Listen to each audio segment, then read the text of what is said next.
ಜಾತಿ ಗಣತಿ ಮರು ಸಮೀಕ್ಷೆಗೆ 625 ಕೋಟಿ ಸರ್ಕಾರಕ್ಕೆ ಪ್ರಸ್ತಾವನೆ ಕೊಟ್ಟ ಒಬಿಸಿ ಆಯೋಗ. ಸಂಪುಟದಲ್ಲಿ ಚರ್ಚೆ, ದುಂದು ವೆಚ್ಚಕ್ಕೆ ಬಿಜೆಪಿ ಕಿಡಿ.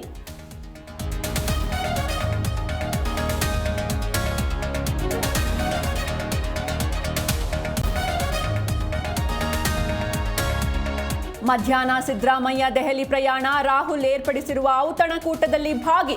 ಸಿಎಂ ರಾಷ್ಟ್ರ ರಾಜಕಾರಣದ ಬಗ್ಗೆ ಹೆಚ್ಚಿದ ಕುತೂಹಲ.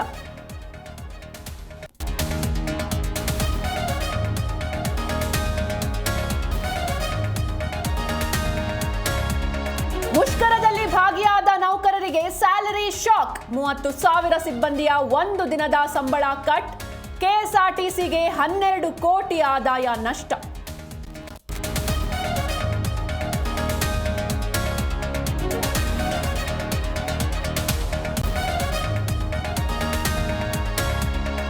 ವರಮಹಾಲಕ್ಷ್ಮಿ ಹಬ್ಬಕ್ಕೆ ಶಾಪಿಂಗ್ ಜೋರು. ಮಳೆ ನಡುವೆ ಕೆಆರ್ ಮಾರ್ಕೆಟ್ನಲ್ಲಿ ಖರೀದಿ ಭರಾಟೆ.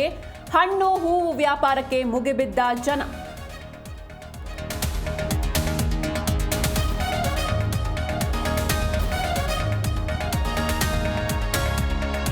ಭಾರತಕ್ಕೆ ಟ್ರಂಪ್ ತೆರಿಗೆ ಡಬಲ್ ಶಾಕ್. 25%ಕ್ಕೆ ಹೆಚ್ಚುವರಿ 25 ಸುಂಕ ಏರಿಕೆ.